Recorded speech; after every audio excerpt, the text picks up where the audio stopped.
Former gang leaders, what made you realize it wasn't the life for you? I was 18 when I met Mary Soul. During that time, I was a gang leader with the Latin Kings.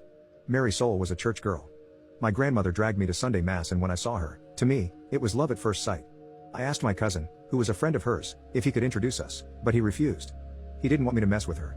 He didn't want me to ruin her. I had never met someone that I wanted to make myself better to be with. That was her. When I found out that she was going to church almost every day, I hung out by the steps, talking to her. I always walked her to and from church. She made me feel like there was more to the Latin Kings. One thing led to another, and we ended up going on a date. I felt great. For a year, I pushed myself away from the gang life, got my GED, became a regular churchgoer, and was thinking about the future when I got unintentionally pulled back in. I was at a store and ran into someone that I used to have problems with. They were running their mouths and I tried to ignore it, I swear I did. I just let them talk and I walked away, but then I got stabbed in the shoulder blade. The pain hadn't hit yet, and I lost my mind. I beat the hell out of them. I got arrested, and suddenly, it was like the crap I did to make my life better vanished. Mary Soul was pissed at me, my grandmother kept bringing up my past mistakes, and my cousin was telling me that he knew that I wasn't going to change. My public defender saw me trying to better myself and by the grace of God, got me off after a month in lockup. Despite being angry with me, Mary Soul did visit me almost daily. A month after I got out, I found out I was going to be a father and I didn't want my kid to have a dad that was dead or in jail. We eloped, I went to a trade school to become a mechanic, and I busted my butt for my future family. When Luna was born, it was almost the worst day of my life. Mary Soul wouldn't stop bleeding.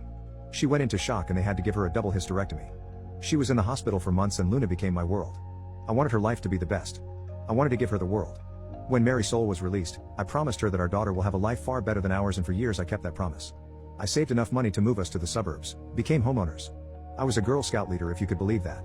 I made sure Luna went to private school, made sure she knew how to defend herself, and always made sure I was the perfect husband. I didn't know my parents. Didn't have a positive male role model in my life, so I didn't know what a healthy relationship looked like. That's a lie. TV dads were my male role models and I mimicked them and the marriage they had on TV. As the years went by, I owned my own garage, my cousin became a pastor. But still, my grandmother was still a pain in my ass. My relationship with my wife was stronger than ever. I made sure I kept my prison body. Luna hated me. She didn't want me to hug her. She rolled her eyes every time I told her I loved her. Ignored me when I asked her about her day in school. It hurt me far beyond words. For 2 years, it was like that. So for her quinceañera, I wanted to go all out.